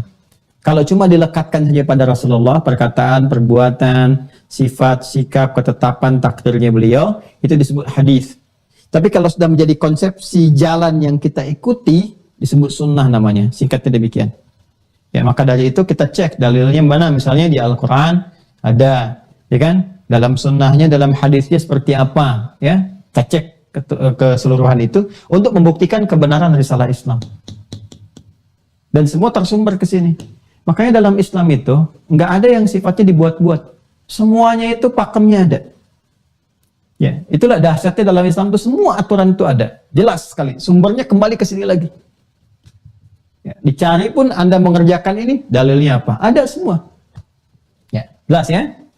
Ini tujuannya ada, dasarnya ada, kemudian caranya. Cara menunaikannya, cara dan maknanya. Sudah? Maka ini dalilnya dalam Al-Quran, dalam hadis ditemukan. Caranya kita mengikuti petunjuk Nabi menjelaskan praktek-praktek Nabi sebagai teladan. Ya, dari mana taunya caranya kita mengikuti petunjuk-petunjuk yang Nabi jelaskan? Quran surah ke-33 ayat 21. Ya. Quran surah 33 ayat 21. Laqad kana lakum fi Rasulillahi uswatun hasanah. Ya. Sungguh telah kami tetapkan kata Allah, ya, sungguh telah aku tetapkan kata Allah pada pribadi Rasulullah SAW itu, ya, pada misi yang melekat pada Rasulullah itu, ya kan, ini Rasul itu pembawa risalah, misinya. Ya, nama sifatnya Muhammad SAW, misi yang diberikannya disebut dengan risalah, bila melekat pada sosok disebut dengan Rasul. Laqad kana lakum fi Rasulillahi, ya, telah ditetapkan bagi kalian, ya, pada semua yang terkait dengan Rasulullah itu, ya, uswatun hasanah, semua keteladanan yang baik untuk diikuti. Jadi kita caranya ngikut apa yang dijelaskan Nabi. Nah, penjelasan Nabi ini diwariskan kepada generasi setelahnya, yang punya tugas untuk menangkap itu semua dan menerangkan kepada kita, namanya ulama, jamaknya ulama. Tuh lihat sanadnya tuh di kita itu, masya Allah, lengkap sekali.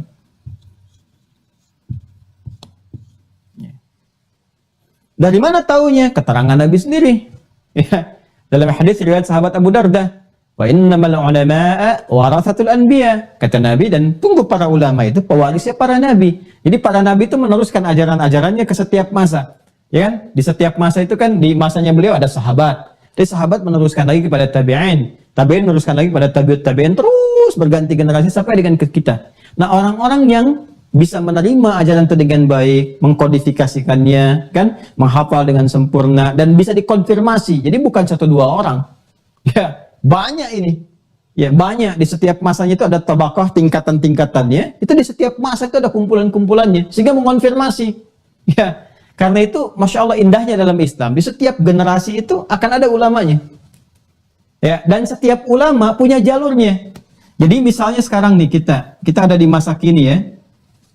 Ini kita ambil, kalau kita ambil pakai Masehi misalnya, Nabi itu kan di abad ke-6 sampai 7 Masehi, lahir 571 kan, wafat 634. Sekarang kita sudah abad 21 kan, tuh lihat tuh, udah kurang lebih hampir 15 abad, ya, hampir 15 abad tuh. Baik, bisa kebayang nggak? Di sini kita ada ulamanya nggak sekarang? Ada.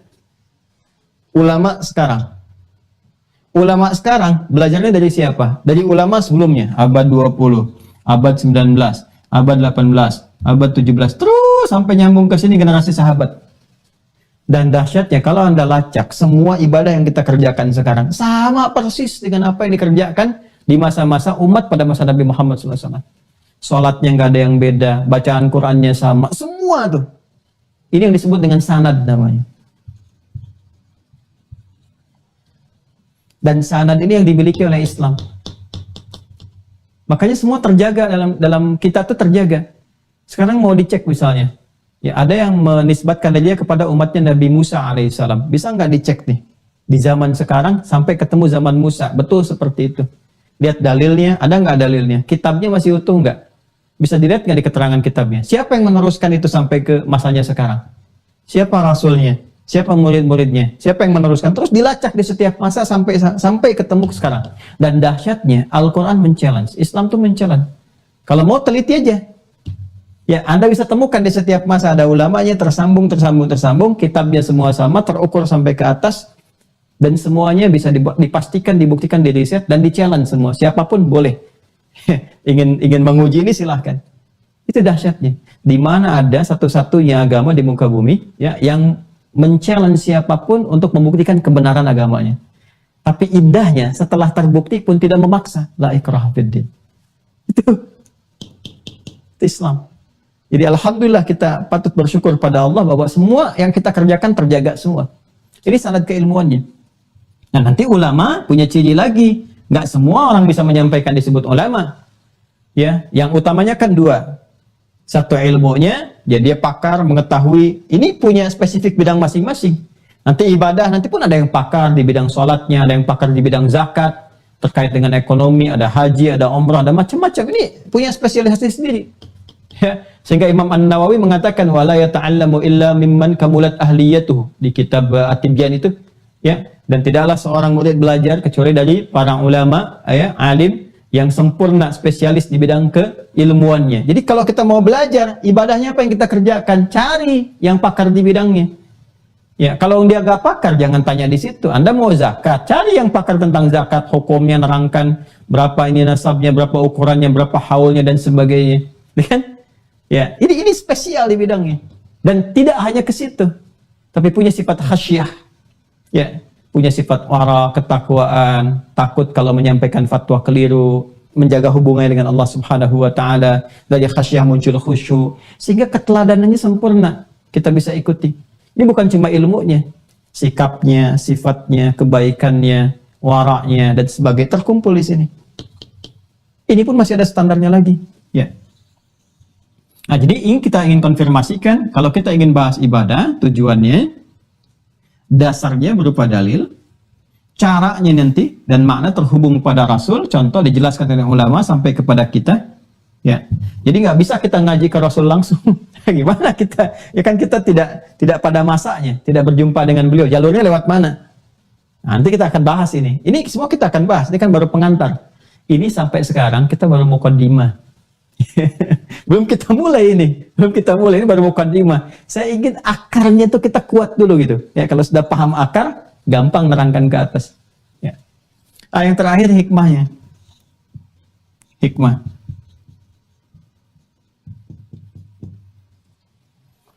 Hikmah ini nanti akan menerangkan antara hubungan ibadah dengan keimanan dan manfaatnya dalam konteks kehidupan kita di bumi sebagai khalifah, juga menyempurnakan ini keberadaan atau keutuhan diri kita sepenuhnya. Hikmah ini yang akan menjelaskan. Ya, seperti sholat nanti kalau kita kerjakan, apa dampaknya kepada pribadi secara fisik, tanha anil fahsya'i wal munkar. Apa dampaknya kepada jiwa, tatmainul qulub, ala bidzikrillah tatmainul qulub, ya kan? Apa dampaknya kepada ini fungsi kehidupan, menghadirkan kebahagiaan, kesuksesan, bimbingan, ya, mendekatkan kepada solusi. Banyak hal nanti kita turunkan. Nah ini, jadi harus begini. Kalau ini kita kerjakan, nikmat ibadah itu. Ya. Bahkan kita tunggu-tunggu. Makanya sahabat itu kalau jauh-jauh udah nungguin Ramadan, selesai Ramadan masih nungguin aja Ramadan berikutnya gitu. Sholat juga sama, baru selesai subuh udah nungguin lagi berikutnya. Ya, ada sholat apa lagi nih? Saking pengennya mendapatkan semua keistimewaan itu. Kalau tahu ini, ya tahu ini. Nah kadang-kadang persoalannya ini tujuan dasar filosofisnya nggak dikaji. Cukupkan kita ikutin aja ada petunjuk bagaimana, caranya bagaimana. Rata-rata sampai di sini ibadah itu yang dikerjakan saat ini pada umumnya walaupun tidak semuanya. Ya, silakan. Karena apa yang terjadi? Yang dipelajari kan demikian. Ya, caranya dikerjakan. Sudah, yang penting tahu cara takbir sampai dengan salam. Karena tidak mengetahui dasar tujuannya, nggak ada motivasi. Akhirnya banyaknya pertanyaan. Barusan duhur, kok udah asar lagi? Tuh, kan? Karena pondasi nggak kuat.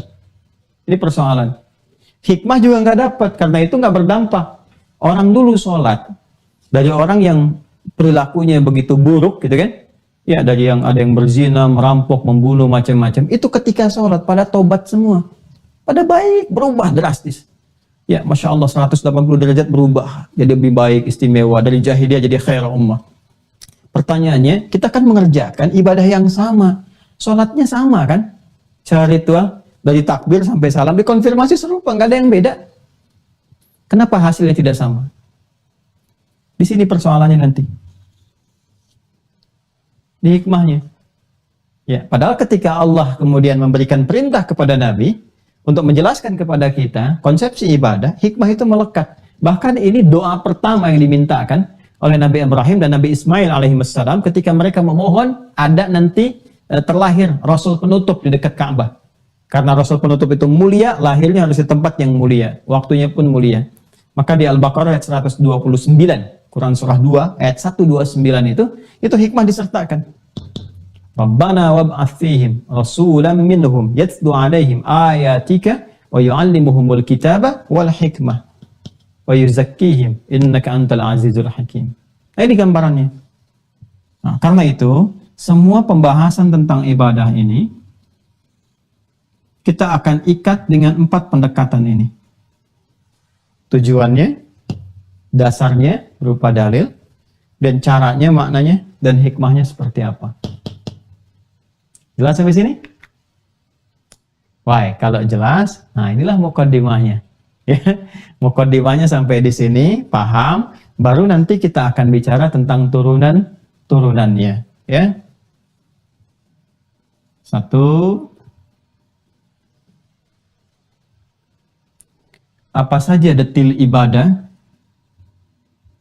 detil ragamnya, atau jenisnya, yang diperintahkan oleh Allah Subhanahu wa Ta'ala kepada Rasulullah agar dijelaskan kepada umatnya, dikerjakan oleh umatnya demi membuktikan keimanan itu, sekaligus hikmah menyempurnakan tugas sebagai khalifah di bumi dan juga keberadaan pribadinya itu.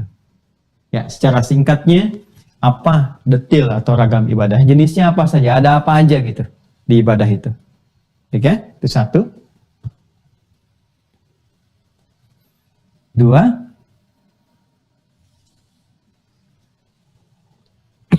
ini akan kita bahas. Dua, dari setiap detil yang diturunkan ini, bagaimana konsepsi ya menunaikannya sesuai dengan tujuan-tujuan yang dimaksudkan itu. Detil pelaksanaannya.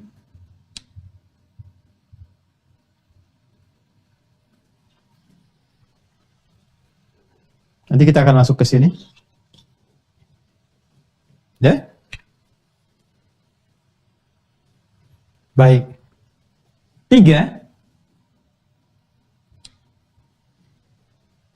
ketika sudah ditunaikan, bagaimana kita bisa melihat keberhasilannya, ukurannya apa? Ya, bahwa ibadah itu telah ditunaikan dengan sempurna. Apa parameter keberhasilannya? Maka kita akan belajar tentang parameter keberhasilan ibadah.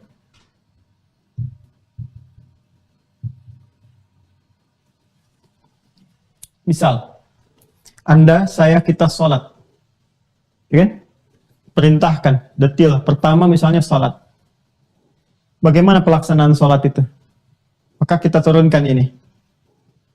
Lalu setelah selesai sholatnya, bagaimana tahunya kalau sholat kita itu berhasil? Cirinya apa? Tandanya apa? Sampai ke sana. Nah, harus ada itemsnya itu apa aja tuh? Ya, 1, 2, 3, 4, 5 misalnya. Atau penanda keberhasilan kita. Kalau belum sampai ke sana, maka kita harus koreksi. Boleh jadi, apa miss-nya? Persoalannya ada di mana? Mungkin di detil ya. Caranya nggak seperti yang diajarkan Nabi misalnya. Ya kan? Kita belum mengerti tentang hikmahnya. Kita belum paham tentang tujuannya. Kembalinya ke sini lagi. Nah, 3 inilah yang akan kita bahas. Baik-baik ya. Ya, yang akan kita pahami, yang akan kita pelajari sampai kita paham dan mengerti. Dalam bahasa Arab, paham dan mengerti itu disebut fikih namanya. Fikih. Fikih. Ya, paham dan mengerti disebut fikih namanya. Dan ini isyarat dalam Al-Quran bahwa mempelajari semua ini terkait dengan ibadah itu, Allah meminta kita bukan sekedar menunaikan, tapi juga ya menghadirkan pemahaman terhadap apa yang akan kita pelajari itu, sehingga terasa kehusyuan ya, dan kenikmatan dalam menjalankannya. Perintah yang mengandung unsur pemahaman, perintahnya disebut tilawah namanya. Tilawah.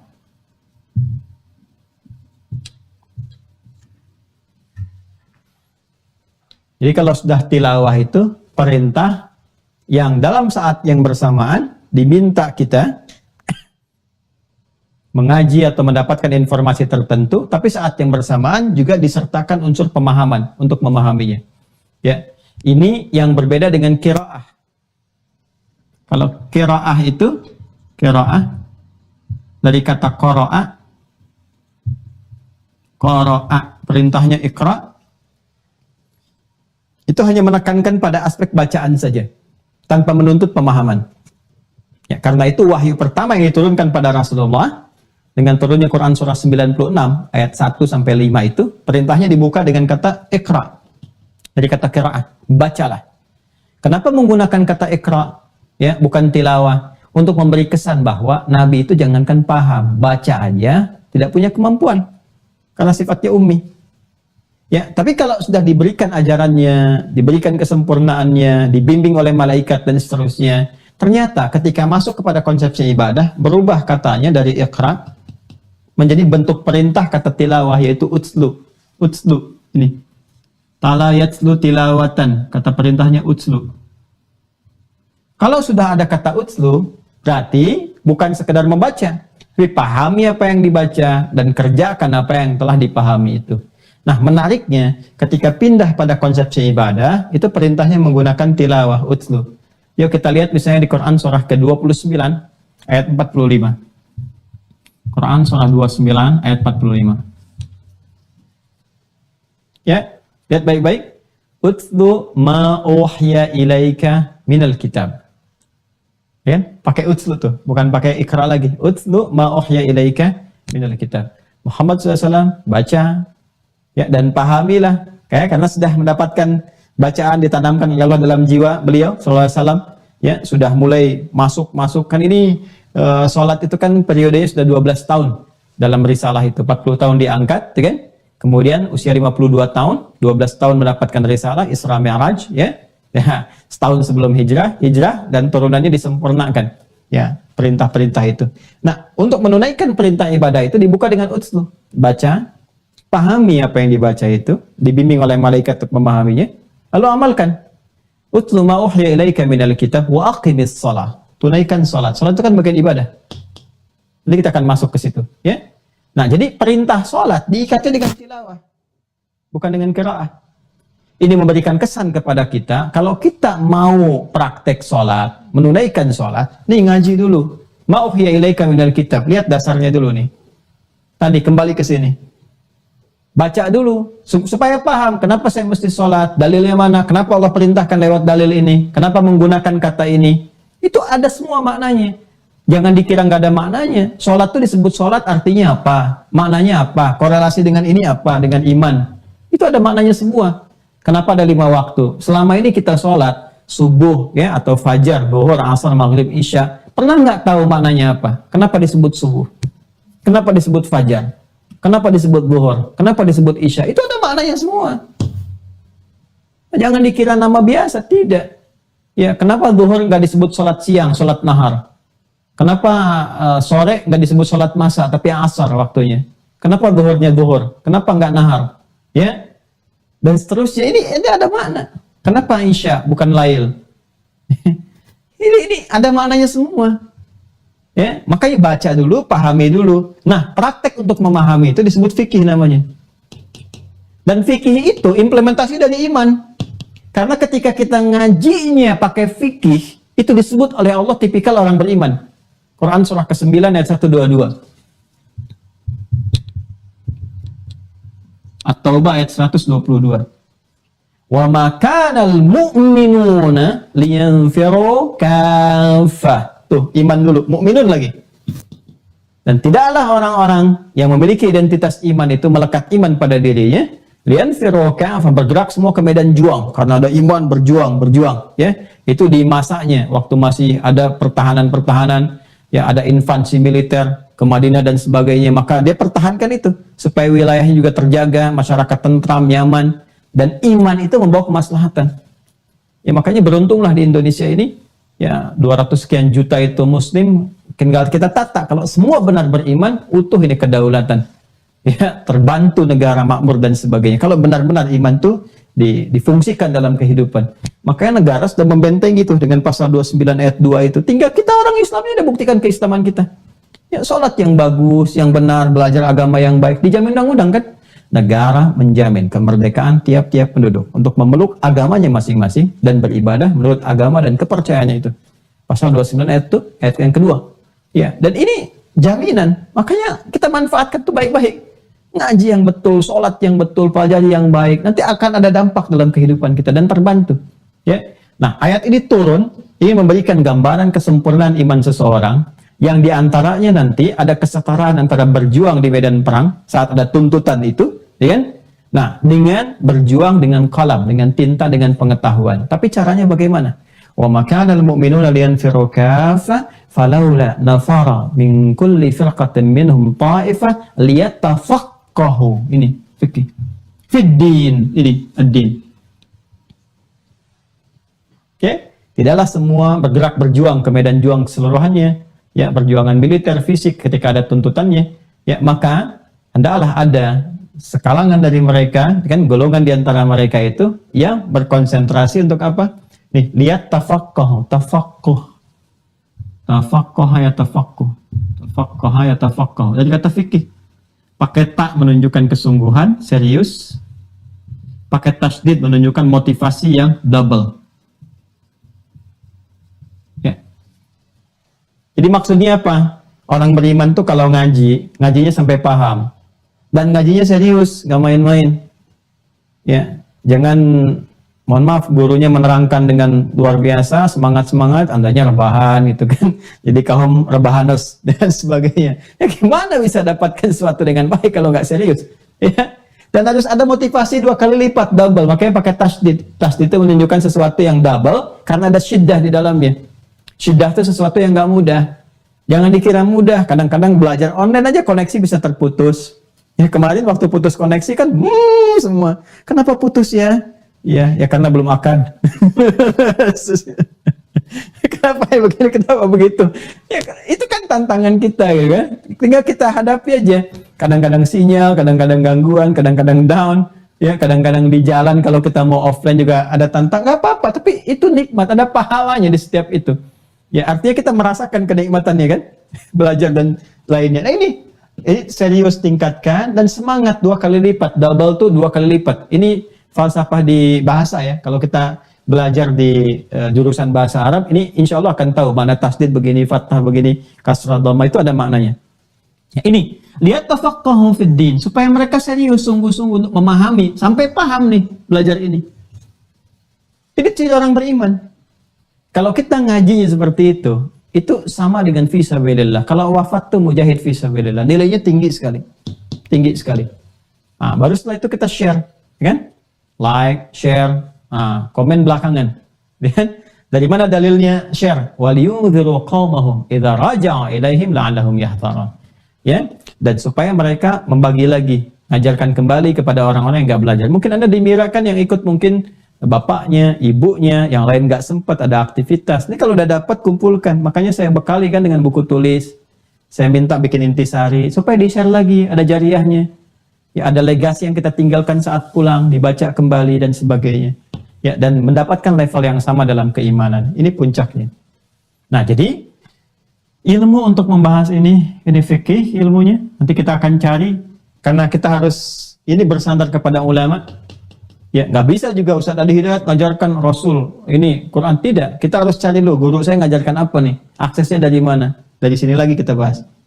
Maka kita cari kitab-kitab fikih untuk menurunkan detail ini. Jadi tugas kita selanjutnya adalah pertama menurunkan detailnya dulu, ragam ibadahnya apa saja. Kemudian pendekatan ini untuk menerangkan detail pelaksanaannya bagaimana, kita pakai fikih. Ya, misalnya nanti kita temukan pertama sholat, ya kan? Nanti dari situ bagaimana detailnya, lihat fikihnya. Ya, nanti setelah ini kita belajar hikmahnya. Kitabnya kita turunkan nanti untuk mendapatkan turunan-turunannya. Nah, ini mukaddimah pertama yang saya sampaikan dalam pembahasan aspek ibadah. Dan kita ada 2 mukaddimah. Ya.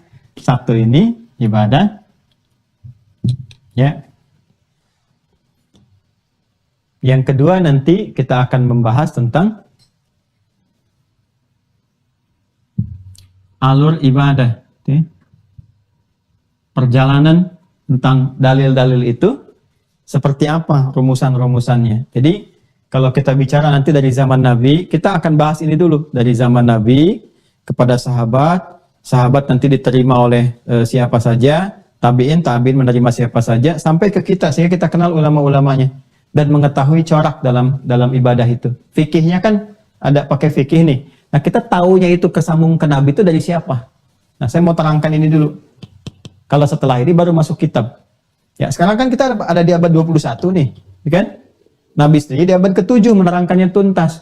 Gimana cara kita tahu bahwa apa yang kita kerjakan sekarang ini tersambung kepada masa Nabi? Harus ada jalur kan?